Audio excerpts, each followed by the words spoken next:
केंद्रीय मंत्रिपरिषद के मेरे सहयोगी श्री अश्विनी वैष्णव जी, श्री राजीव चंद्रशेखर जी, अलग अलग राज्यों से जुड़े सभी प्रतिनिधि,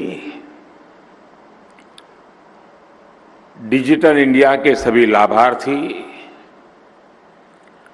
स्टार्टअप्स और इंडस्ट्री से जुड़े सभी साथी,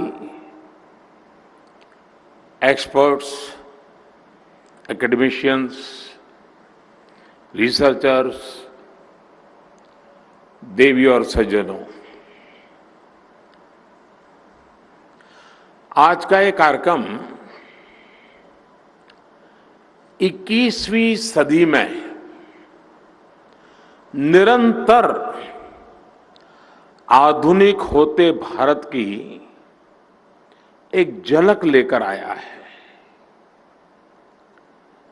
टेक्नोलॉजी का सही इस्तेमाल पूरी मानवता के लिए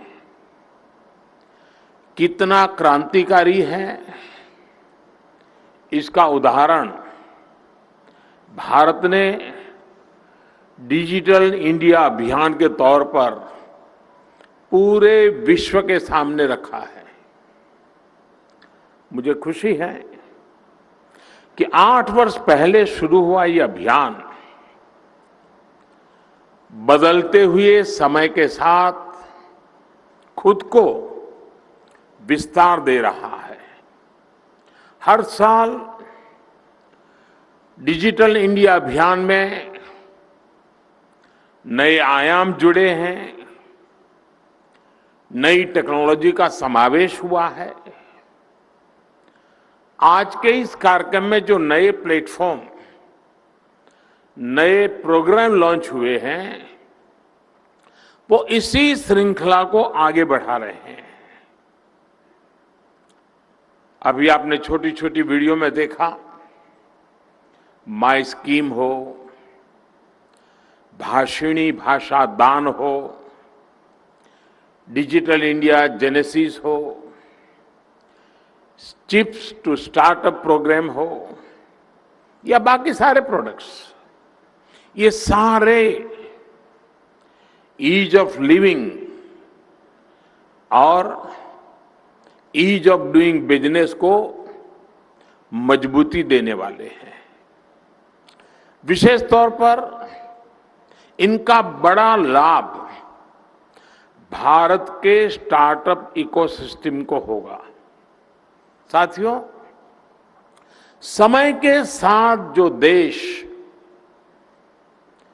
आधुनिक टेक्नोलॉजी को नहीं अपनाता, समय उसे पीछे छोड़कर आगे निकल जाता है।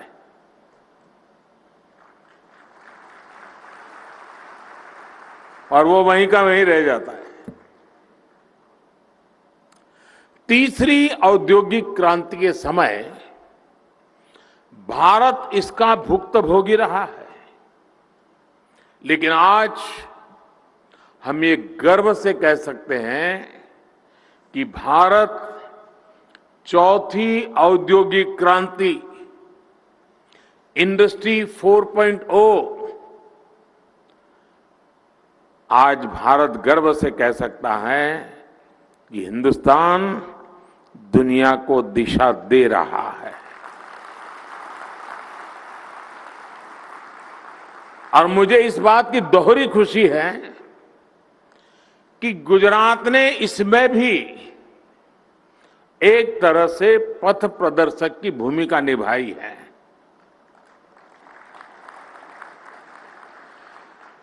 थोड़ी देर पहले यहां डिजिटल गवर्नेंस को लेकर गुजरात के बीते 1.5 दशकों के अनुभवों को दिखाया गया है।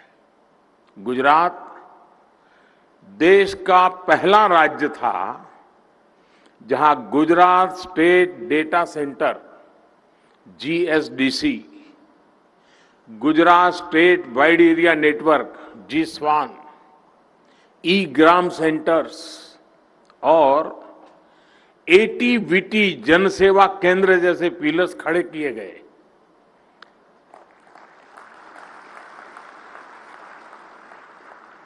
સુરત બારડોલીની પાસે આપણે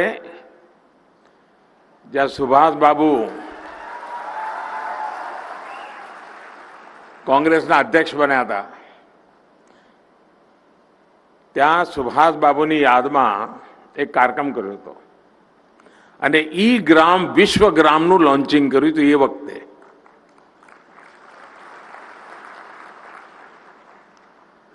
गुजरात के अनुभवों ने 2014 के बाद राष्ट्रीय स्तर पर टेक्नोलॉजी को गवर्नेंस का व्यापक हिस्सा बनाने में बहुत मदद की है. धन्यवाद गुजरात. यही अनुभव डिजिटल इंडिया मिशन का आधार बने. आज जब हम पीछे मुड़कर देखते हैं तो आपको महसूस होता है कि इन 7-8 सालों में डिजिटल इंडिया ने हमारा जीवन कितना आसान बना दिया है. 21वीं सदी में जिनका जन्म हुआ है, जो हमारी युवा पीढ़ी है जिसका जन्म 21वीं सदी में हुआ है, उनके लिए तो आज डिजिटल लाइफ बहुत कूल लगती है, फैशन स्टेटमेंट लगता है उनको. लेकिन सिर्फ 8-10 साल पहले की स्थितियों को याद कीजिए. बर्थ सर्टिफिकेट लेने के लिए लाइन, बिल जमा करना है तो लाइन, राशन के लिए लाइन, एडमिशन के लिए लाइन, रिजल्ट और सर्टिफिकेट के लिए भी लाइन, बैंकों में लाइन. इतनी सारी लाइनों का समाधान भारत ने ऑनलाइन होकर कर दिया.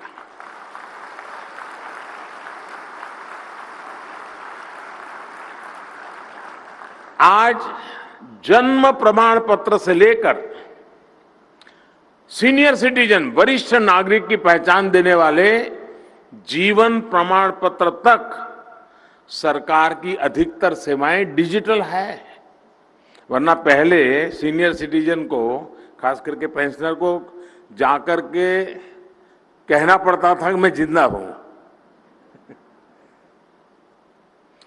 जिन कामों के लिए कभी कई कई दिन लग जाते थे, वो आज कुछ पलों में हो जाते हैं. साथियों, आज डिजिटल गवर्नेंस का एक बेहतरीन इंफ्रास्ट्रक्चर भारत में है. जनधन, मोबाइल और आधार, जेम, JAM, ये इसकी जो त्रिशक्ति का देश के गरीब और मिडिल क्लास को सबसे अधिक लाभ हुआ है. इससे जो सुविधा मिली है और जो पारदर्शिता आई है, उससे देश के करोड़ों परिवारों का पैसा बच रहा है. 8 साल पहले इंटरनेट डेटा के लिए जितना पैसा खर्च करना पड़ता था, उससे कई गुना कम, यानी एक प्रकार से नगण्य, उस कीमत में आज उससे भी बेहतर डेटा सुविधा मिल रही है. पहले बिल भरने के लिए, कहीं एप्लीकेशन देने के लिए, रिजर्वेशन के लिए, बैंक से जुड़े काम हो, ऐसी हर सेवा के लिए दफ्तरों के चक्कर लगाने पड़ते थे. रेलवे का आरक्षण करवाना और गांव में रहता हो तो बेचारा है पूरा दिन खपा करके शहर में आता था. 100-150 रुपया बस का किराया खर्चा करता था और फिर लाइन में लगता था रेलवे आरक्षण के लिए. आज वो कॉमन सर्विस सेंटर पे जाता है और वहीं से उसको ये मेरी कॉमन सर्विस सेंटर वाली फोन दिखती है और वहीं से उसका काम हो जाता है, गांव में ही हो जाता है. और गांव वालों को भी पता है कि यहां ये व्यवस्था है. इसमें भी किराए, भाड़े, आना जाना, दिन लगाना, सभी खर्चों में कटौती आई है। गरीब, मेहनत मजदूरी करने वालों के लिए तो ये बचत और भी बड़ी है, क्योंकि उनका पूरा दिन बच जाता है। और कभी कभी हम सुनते थे ना, टाइम इज मनी। सुनने और कहने में तो अच्छा लगता है, लेकिन जब उसका अनुभव सुनते हैं तो दिल को छू जाता है। मैं अभी काशी गया था, तो काशी में रात को, दिन में तो इधर उधर जाता हूं तो ट्रैफिक और लोगों को परेशानी, तो फिर मैं रात को 1-1:30 बजे रेलवे प्लेटफॉर्म पर चला गया देखने के लिए वे कहाँ क्या हाल है, क्यों वहां के एमपी हूं तो काम तो करना है।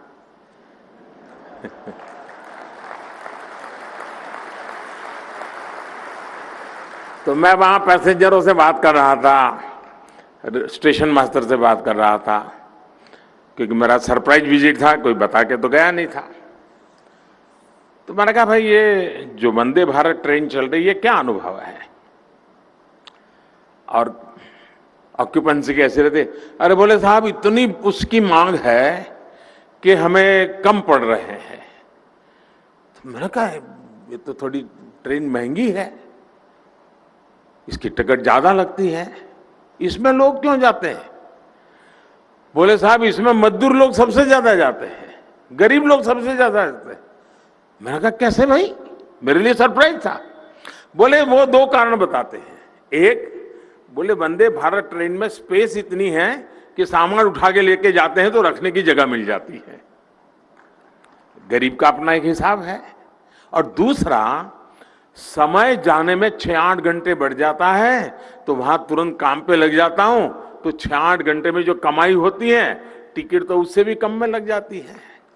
टाइम इज मनी कैसे गरीब हिसाब लगाता है, बहुत पढ़े लिखे लोगों को इसकी समझ बहुत कम होती है।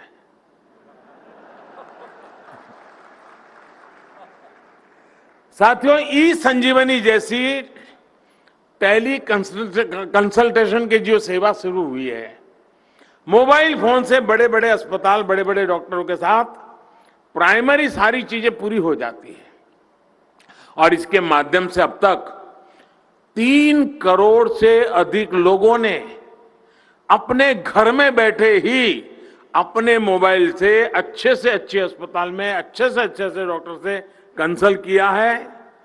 अगर उनको डॉक्टर के पास जाना पड़ता तो आप कल्पना कर सकते हैं कितनी कठिनाइयां होती, कितना खर्चा होता। ये सारी चीजें डिजिटल इंडिया सेवा के कारण जरूरत नहीं पड़ी। साथियों, सबसे बड़ी बात जो पारदर्शिता इससे आई है, उसने गरीब और मध्यम वर्ग को अनेक स्तरों पर चलने वाले भ्रष्टाचार से मुक्ति दी है।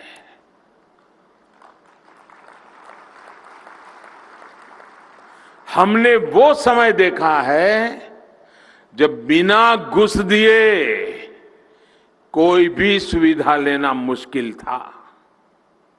डिजिटल इंडिया ने सामान्य परिवार का ये पैसा भी बचाया है। डिजिटल इंडिया बिचौलियों के नेटवर्क को भी समाप्त कर रहा है। અને મને તો યાદ છે એકવાર વિધાનસભામાં ચર્ચા થયેલી, અને આજે ચર્ચાને યાદ કરું તો મને આશ્ચર્ય થાય કે આવી બધી વાત વિધાનસભામાં થતી હતી. કેટલાક પત્રકારો જઈને શોધશે, હવે શોધી કાઢશે બધું. વિષય એવો હતો કે જે વિધવા પેન્શન મળે છે, તો એ વખતે મેં કહ્યું કે આપણે એક કામ કરો ભાઈ, પોસ્ટ ઓફિસમાં ખાતા ખોલાવી દો અને ત્યાં એમનો ફોટો હોય અને આ બધી વ્યવસ્થા હોય, અને પોસ્ટ ઓફિસમાં જઈને એ જે વિધવા બહેન હોય એને પેન્શન મળી જાય. હોબાળો મચી ગયો, તોફાન મચી ગયો. મોદી સાહેબ તમે શું લાયા છો? વિધવા બેન ઘરની બહાર નીકળે કેવી રીતે? એ બેંકમાં જાય, પોસ્ટ ઓફિસમાં જાય કેવી રીતે? એને પૈસા લે કેવી રીતે, બધું જાત જાતનું ભાષણ તો અમે વાંચો તો મજા આવે એવું બધું બોલ્યા છે. મેં કોઈ ભાઈ મારે તો આ રસ્તે જવું છે, હવે તમે મદદ કરો તો સારું. ના કરી મદદ, પણ આપણે ગયા, કારણ જનતાએ મદદ કરી છે ને.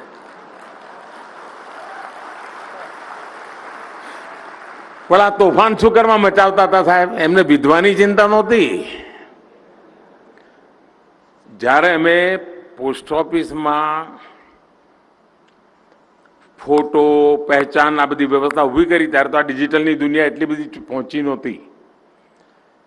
તમને આશ્ચર્ય થશે, સેંકડો વિધવા એવી મળી કે જે દીકરીનો જન્મ જ નહોતો થયો ને વિધવા થઈ ગઈ હતી ને પેન્શન જતું હતું. હવે આ કોના ખાતામાં જતું હશે તમને ખબર પડી હશે. એટલે કાગા રોડ થાય કે ના થાય, આવા બધા બૂચબંધ કરી દઈએ એટલે તકલીફ તો પડે ને ભાઈ.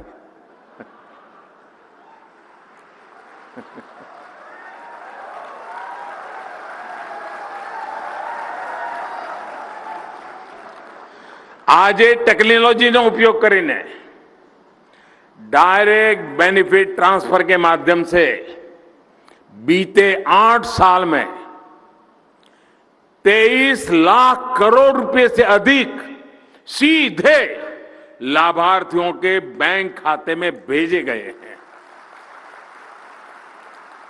इस टेक्नोलॉजी की वजह से देश के 2,23,000 करोड़ रुपए यानी करीब करीब 2.25 लाख करोड़ रुपए जो किसी और के हाथ में, गलत हाथ में जाते थे, वो बच गए हैं दोस्तों. साथियों, डिजिटल इंडिया अभियान ने जो एक बहुत बड़ा काम किया है वो है शहर और गांव के बीच की खाई को कम करना. हमें याद होगा, शहर में तो फिर भी कुछ सुविधा थी, गांवों के लोगों के लिए तो हालत और भी मुश्किल भरे थे. गांव और शहर की खाई भरेगी इसकी भी कोई कल्पना भी नहीं कर सकता था. गांव में छोटी से छोटी सुविधा के लिए भी आपको ब्लॉक, तहसील, जिला हेडक्वार्टर के दफ्तरों के चक्कर लगाने पड़ते थे.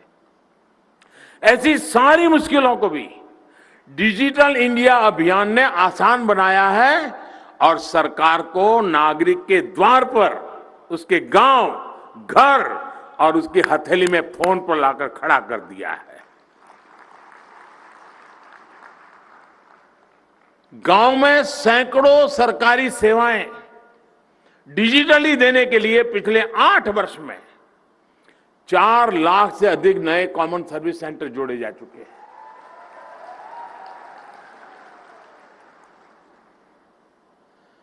आज गांव के लोग इन केंद्रों से डिजिटल इंडिया का लाभ ले रहे हैं.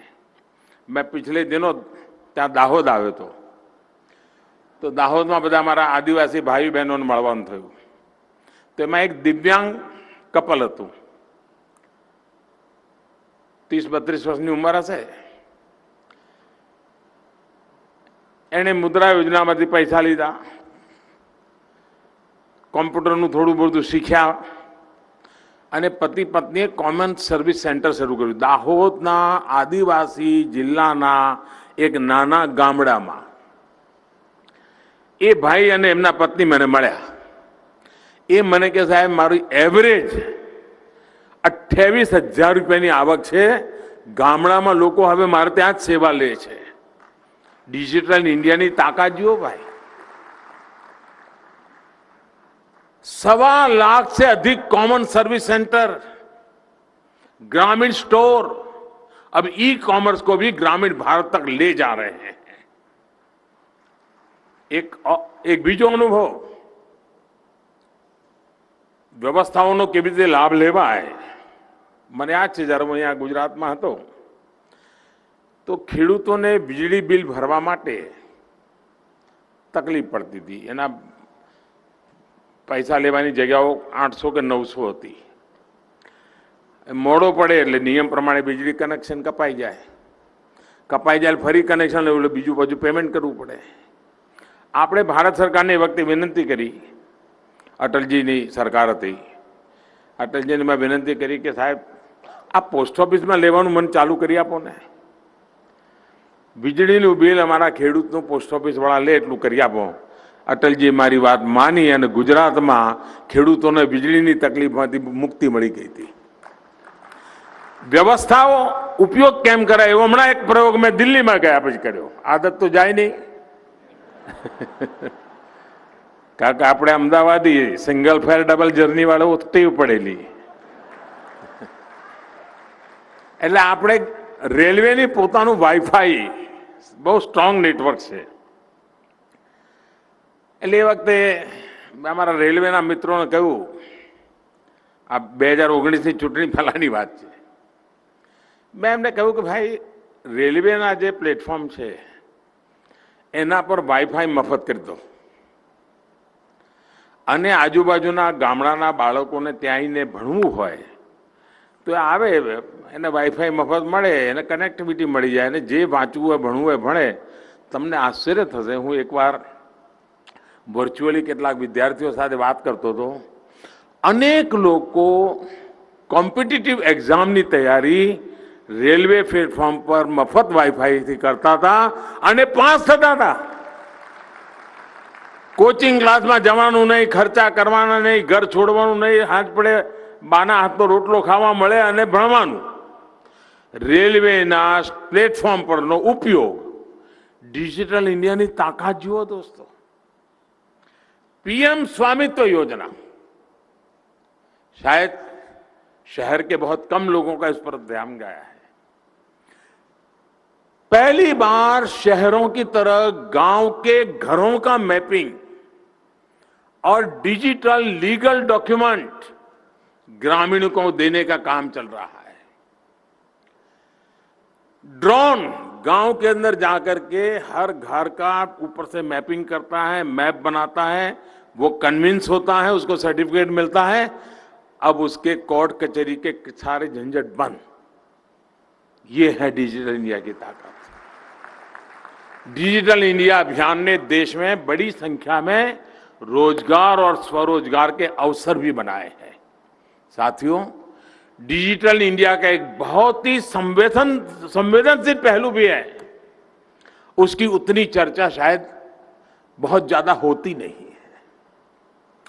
डिजिटल इंडिया ने खोए हुए अनेक बच्चों को कैसे अपने परिवार तक वापस पहुंचाया, ये जानकर के आपके हृदय को छू जाएगा दोस्तों. अभी मैं और मेरा तो आपसे आग्रह है, जो यहाँ डिजिटल का एग्जीबिशन लगा है आप जरूर देखिए. आप तो देखिए, अपने बच्चों को लेकर के दोबारा आइए. कैसे दुनिया बदल रही है वहां जाकर के देखोगे तो पता चलेगा. मुझे वहां अभी एक बेटिया से मिलना हुआ. वो बेटी 6 साल की थी तो अपने परिवार से बिछुड़ गई. रेलवे प्लेटफॉर्म पर मां का हाथ छूट गया, वो किसी और ट्रेन में बैठ गई. माता पिता के बारे में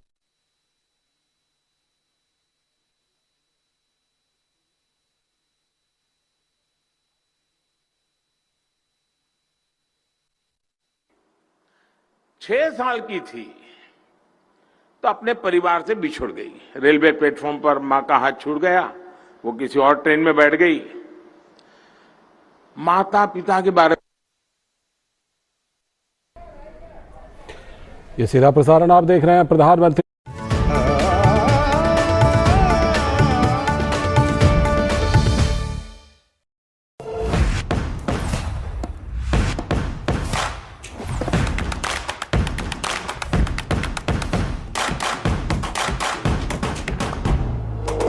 हम सभी भाग्यशाली हैं जो हमारा जन्म आजाद भारत में हुआ है. आज जब देश आजादी के 75 साल पूरे होने का जश्न मना रहा है, हम याद कर रहे हैं देश के वीर जवानों को, देश की उपलब्धियों को. तो देखिए इस हफ्ते आजादी का अमृत महोत्सव मेरे साथ सोमवार शाम 7:30 बजे सिर्फ संसद टीवी पर.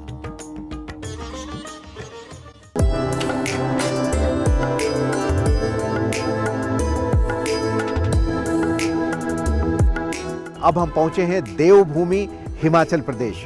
हम हिमाचल प्रदेश में कई पंचायतों का दौरा करेंगे और देखेंगे कि आखिर वो कौन सी वजह हैं कि यहाँ इंफ्रास्ट्रक्चर का खूब विकास हो रहा है। पहाड़ी इलाका है, खासकर हमें हर गांव से कनेक्टिविटी करने में बड़ी दिक्कत आती है। ना कोई साधन होता है, हमारे पास सड़क नहीं होती है, तो चलने में समय हमारा ज़्यादा बीत जाता है। जितना काम हमने किसी डेवलपमेंट में लगाना है उतना काम हमारा आने जाने में, उतना समय हमारा आने जाने में बीत जाता है। हमारी मिशोबरा पंचायत में महिलाएं आगे नहीं आती। मैंने उनसे अपना ही उदाहरण दे के दिया कि मैं भी तो करती हूँ, इसलिए हमने महिलाओं को समूह से जोड़ा। देखिए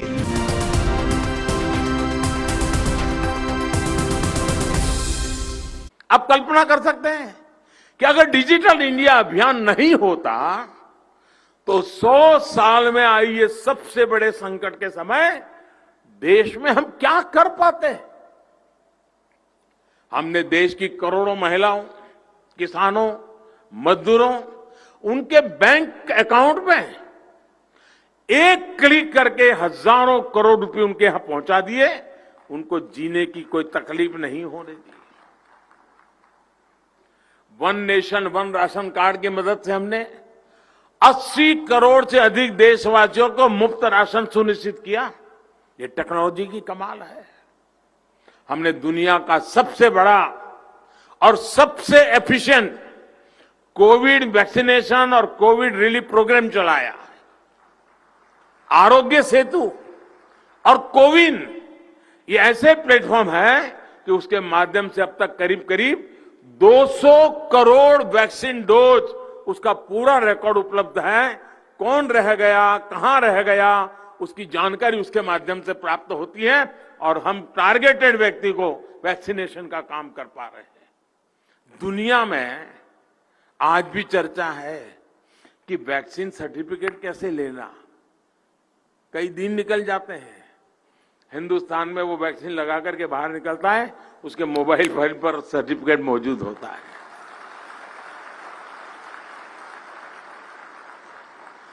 दुनिया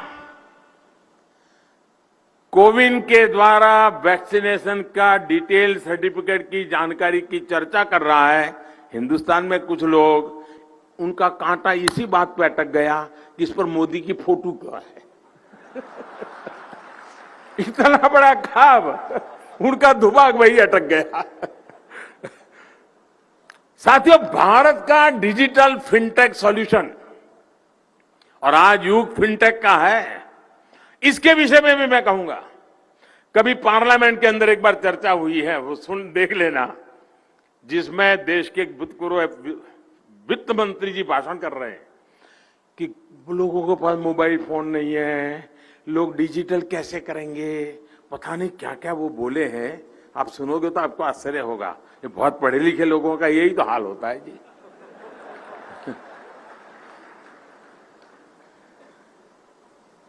फिनटेक, यूपीआई यानी यूनिफाइड पेमेंट इंटरफेस, आज पूरी दुनिया इसको आकर्षित हो रही है। वर्ल्ड बैंक समेत सबने ये उत्तम से उत्तम प्लेटफॉर्म के रूप में उसकी सराहना की है। और मैं आपसे कहूंगा कि यहां एक प्रदर्शनी में एक पूरा फिनटेक डिवीजन है। ये कैसे काम करते हैं उसका आपको वहां देखने को मिलेगा। किस प्रकार से मोबाइल फोन पर पेमेंट होते हैं, कैसे पैसे आते हैं जाते हैं, सारा वैसे आपको यहां देखने को मिलेगा। और मैं कहता हूं ये फिनटेक का जो प्रयास हुआ है, ये सही मायने में by the people, of the people, for the people, इसका उत्तम से उत्तम समाधान है। इसमें जो टेक्नोलॉजी है वो भारत की अपनी है, यानी बाय द पीपल। देशवासियों ने इसे अपने जीवन का हिस्सा बनाया, यानी ऑफ द पीपल। इसने देशवासियों के लेन देन को आसान बनाया, यानी फॉर द पीपल। इसी वर्ष मई के महीने में भारत ने हर मिनट, गर्व करेंगे दोस्तों आप, भारत ने हर मिनट में 1,30,000 से अधिक यूपीआई ट्रांजैक्शन हुए हैं। हर सेकंड औसतन 2200 ट्रांजैक्शन कंप्लीट हुए हैं प्रति सेकंड। यानी अभी जो मैं आपसे भाषण कर रहा हूं, जब तक मैं यूनिफाइड पेमेंट इंटरफेस इतने शब्द बोलता हूं, इतने समय में यूपीआई से 7000 ट्रांजैक्शन कंप्लीट हो चुके हैं। मैं जो 2 शब्द बोल रहा हूं इतने समय में, ये काम आज डिजिटल इंडिया के माध्यम से हो रहा है। और साथियों, आपको गर्व होगा, भारत के कोई कहता है अनपढ़ है, टिकना है, फलाना है, ये है, वो है, पता सो बताता है। वो देश की ताकत देखिए, मेरे देशवासियों की ताकत देखिए। दुनिया के समृद्ध देश, उनके सामने मेरा देश जो डेवलपिंग कंट्री की दुनिया में है, दुनिया का 40% डिजिटल लेन देन हमारे हिंदुस्तान में होता है दोस्तों। इसमें भी भीम यूपीआई आज सरल डिजिटल ट्रांजैक्शन का सशक्त माध्यम बनकर उभरा है। और सबसे बड़ी बात, आज किसी मॉल के भीतर बड़े बड़े ब्रांड्स बेचने वाले के पास ट्रांजैक्शन की जो टेक्नोलॉजी है, वही टेक्नोलॉजी आज उसके सामने रेहड़ी पट्टी वाला और ठेला वालों बैठो है ना अपने फुटपाथ पर, 700-800 रुपया कमाते हो, ऐसा मेहनत कश मजदूर के पास भी वही व्यवस्था है जो बड़े बड़े मॉल में अमीरों के पास है। वरना वो दिन भी हमने देखे जब बड़ी बड़ी दुकानों में क्रेडिट और डेबिट कार्ड चलते थे और रेहड़ी ठेले वाला साथी ग्राहक के लिए छूटे पैसे की तलाश में ही रहता था। और अभी तो मैं देख रहा था, एक दिन बिहार का कोई प्लेटफॉर्म पर कोई भिक्षा मांग रहा था, तो वो डिजिटल पैसे लेता था। वो अपना क्यूआर कोड बताता था। अब देखिए भाई, दोनों हर एक के पास, अमीर हो या गरीब हो, गांव का हो या शहर हो, हर एक के पास समान शक्ति है। यही डिजिटल इंडिया की ताकत है।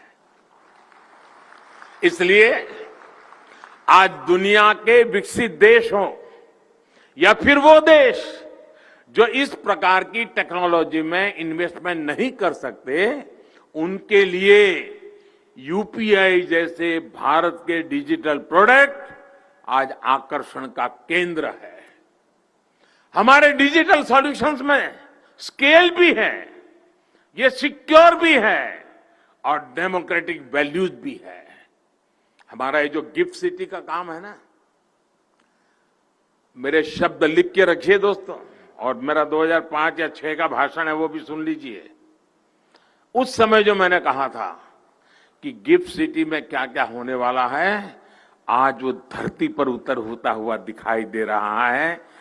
और आने वाले दिनों में फिनटेक की दुनिया में, डेटा सिक्योरिटी के विषय में, फाइनेंस की दुनिया में गिफ्ट सिटी एक बहुत बड़ी ताकत बनकर के उभर रहा है। ये सिर्फ गुजरात नहीं, पूरे हिंदुस्तान की आन बान शान बन रहा है जी। साथियों, डिजिटल इंडिया भविष्य में भी भारत की नई अर्थव्यवस्था का ठोस आधार बने, इंडस्ट्री 4.0 में भारत को अग्रणी रखे, इसके लिए भी आज अनेक प्रकार के इनिशिएटिव लिए जा रहे हैं, प्रयास किए जा रहे हैं।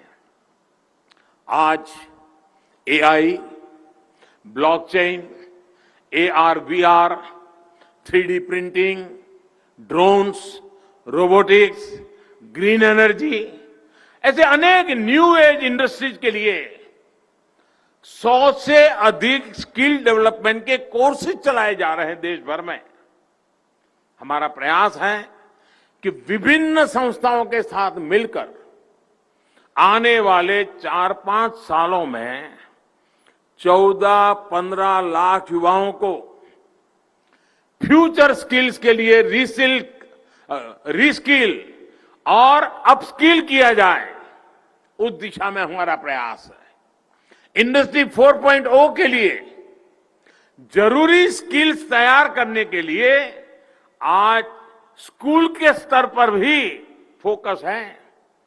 करीब 10,000 अटल टिंकरिंग लैब्स में आज 75 लाख से अधिक छात्र छात्राएं इनोवेटिव आइडियाज पर काम कर रहे हैं, आधुनिक टेक्नोलॉजी से रूबरू हो रहे हैं। अभी मैं यहां प्रदर्शनी देखने गया था, मेरे मन को इतना आनंद हुआ कि दूर सुदूर, कोई ओडिशा की बेटी है, कोई त्रिपुरा की बेटी है, कोई उत्तर प्रदेश के कोई इंटीरियर गांव की बेटी है, वो अपनी प्रोडक्ट लेकर के आई है। 15 साल, 16 साल, 18 साल की बच्चियां दुनिया की समस्याओं का समाधान लेकर के आई हैं। आप जब उन बच्चियों से बात करोगे तो आपको लगेगा ये मेरे देश की ताकत है। दोस्तों, अटल टिंकरिंग लैब के कारण स्कूल के अंदर ये जो वातावरण बना है, उसी का ये नतीजा है कि बच्चे बड़ी बात लेकर के, बड़ी समस्याओं के समाधान लेकर के आते हैं। एक प्रथमेश करके बच्चा मुझे मिला, वो देख नहीं पाता है, आयु बहुत छोटी है, 11 साल का होगा। मैंने उसको अपना परिचय पूछा, वो कहता है मैं तो ब्रांड एम्बेसडर हूं। यानी डिजिटल इंडिया के क्षेत्र में हम जो इक्विपमेंट को लेकर के काम कर रहे हैं, मैं उसका ब्रांड एम्बेसडर हूं। इतने कॉन्फिडेंस से वो बात कर रहा था। यानी ये सामर्थ्य जब देखते हैं तो विश्वास और मजबूत हो जाता है। ये देश सपने साकार करके रहेगा, संकल्प पूरे करके रहेगा। साथियों, नई राष्ट्रीय शिक्षा नीति भी टेक्नोलॉजी के लिए जरूरी माइंडसेट तैयार करने में महत्वपूर्ण भूमिका निभाने वाली है। अटल इंक्यूबेशन सेंटर्स का एक बहुत बड़ा नेटवर्क देश में तैयार किया जा रहा है। इसी प्रकार पीएम ग्रामीण डिजिटल साक्षरता अभियान यानी पीएम दिशा देश में डिजिटल सशक्तिकरण को प्रोत्साहित करने का एक अभियान चला रहा है।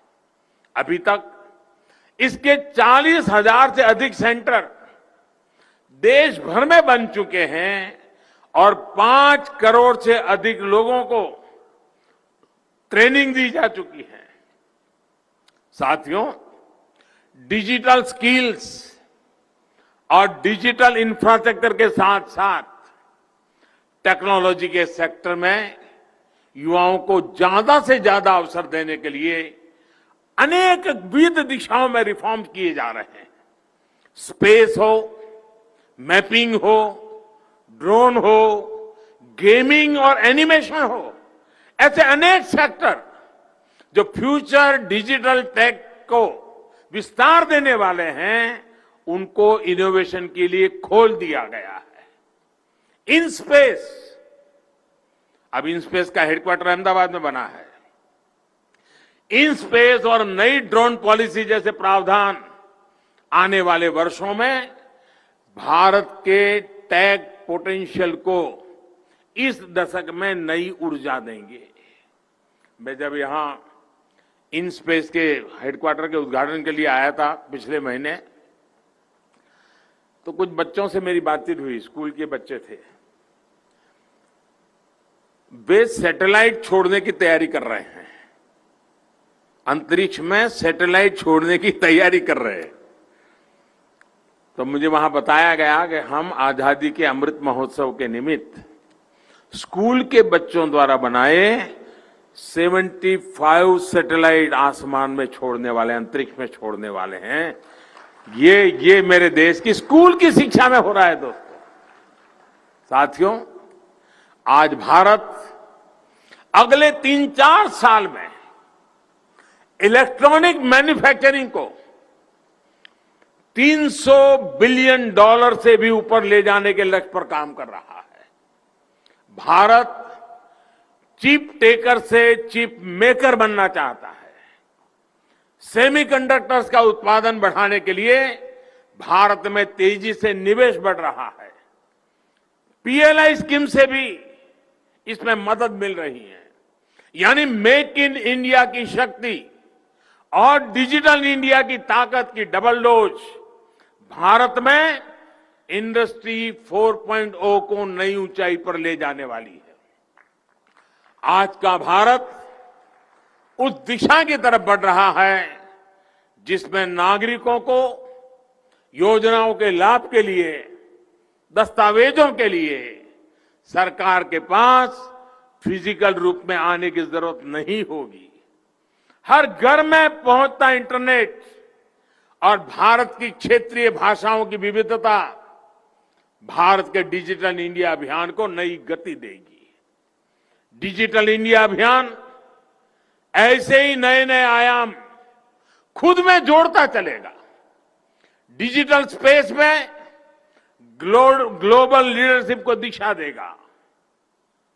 और मैं आज, समय मेरे पास कम था, मैं हर यूनिट को नहीं देख पाया, लेकिन शायद 2 दिन भी कम पड़ जाए, इतनी सारी चीजें हैं वहां। और मैं गुजरात के लोगों से कहूंगा कि मौका मत छोड़िए। आप जरूर अपने स्कूल कॉलेज के बच्चों को वहां ले जाइए। आप भी समय निकाल के जाइए। एक नया हिंदुस्तान आपके आंखों के सामने दिखाई देगा और सामान्य मानवीय के जीवन की जरूरतों से जुड़ा हुआ हिंदुस्तान दिखेगा। एक नया विश्वास पैदा होगा, नए संकल्प घड़े जाएंगे और आशा आकांक्षाओं की पूर्ति का विश्वास लेकर के डिजिटल इंडिया के माध्यम से भी देश भविष्य का भारत, आधुनिक भारत, समृद्ध और सशक्त भारत उस दिशा में आगे बढ़ने की तैयारी की तरफ तेज गति से बढ़ रहा है। इतने कम समय में जो प्राप्त किया है, भारत के पास टैलेंट है, भारत के नौजवानों का सामर्थ्य है, उन्हें अवसर चाहिए। और आज देश में एक ऐसी सरकार है जो देश की जनता पे भरोसा करती है, देश के नौजवान पे भरोसा करती हैं और उसको नए प्रयोग करने के लिए अवसर दे रही हैं। और उसी का परिणाम है कि देश अनेक दिशाओं में अभूतपूर्व ताकत के साथ आगे बढ़ रहा है। इस डिजिटल इंडिया वीक के लिए मैं आपको बहुत शुभकामनाएं देता हूं। आने वाले 2-3 दिन तो ये शायद प्रदर्शनी चालू रहेगी, उसका लाभ आप लोग लेंगे। फिर से एक बार मैं भारत सरकार के विभाग का भी अभिनंदन करता हूं कि उन्होंने इतना बढ़िया कार्यक्रम की रचना की। मुझे आज मैं सुबह तेलंगाना था, फिर आंध्र चला गया और फिर यहां आपके बीच आने का मुझे मौका मिला और अच्छा लगता है। आप सबका उत्साह देखता हूं, उमंग देखता हूं तो और आनंद आता है।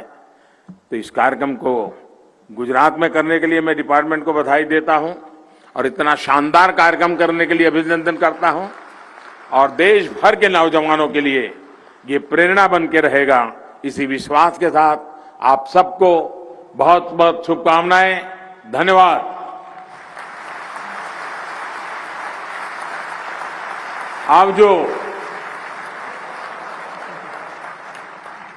आपका हार्दिक धन्यवाद माननीय प्रधानमंत्री।